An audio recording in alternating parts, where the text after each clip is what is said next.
వికారాబాద్ జిల్లా కుల్కచర్ల మండలం పటేల్ చెరువు తాండా గ్రామ పంచాయతీలో గత 5 సంవత్సరాలుగా తాండాలో అమ్మాయిలకు వివాహాలు జరిగే వారికి తల్లిదండ్రులకు ఆసరగా నిలుస్తూ శాంతి కానుక పేరు మీదుగా నేడు పొట్టి గడ్డ తాండాలో విస్లావత్ గోమ్లీబాయ్ హనుమంతులకు కుమార్తె లావణ్య అంజలి వివాహానికి పటేల్ చెరువు తాండా గ్రామ పంచాయతీ మాజీ సర్పంచ్ శాంతి కానుకగా వివాహ వేడుకకు 1 క్వింటాల్ సోనా బియ్యం 15 కేజీల మంచి నూనె అందించారు. ఈ కార్యక్రమంలో కోటిగడ్డ తాండా మాజీ వార్డు మెంబర్ లక్ష్మీరాము, శ్రీను నాయక్, తావరియ నాయక్, మాణిక్, పవర్ చందర్, గోపాల్, యువకులు రాజు, హరిశ్చంద్ర మోహన్, గోపాల్, వెంకటేష్, సంతోష్, రాజు, పాండు, విఠల్ తాండావాసులు పాల్గొన్నారు. లావణ్య అంజలి గారికి 1 క్వింటల్ సోనా బియ్యము మరియు 15 కిలోలు మంచి నూనె ఇవ్వడం జరిగింది.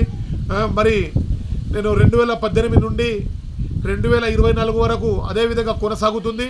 ఇంకా కూడా ముందు కూడా అట్లే సాగుతాయని కోరుకుంటూ మా యొక్క గ్రామ పంచాయతీ ప్రజలకు అందరికీ పేరు పేరున నమస్కరించి వారి యొక్క ఆడబిడ్డలకు ప్రతి పెళ్లి కానుక ఇవ్వడానికి నేను ముందుకు ఉన్నా అని చెప్తూ మాజీ సర్పంచ్ శాంతి తులసిరామ్ గారు నమస్తే.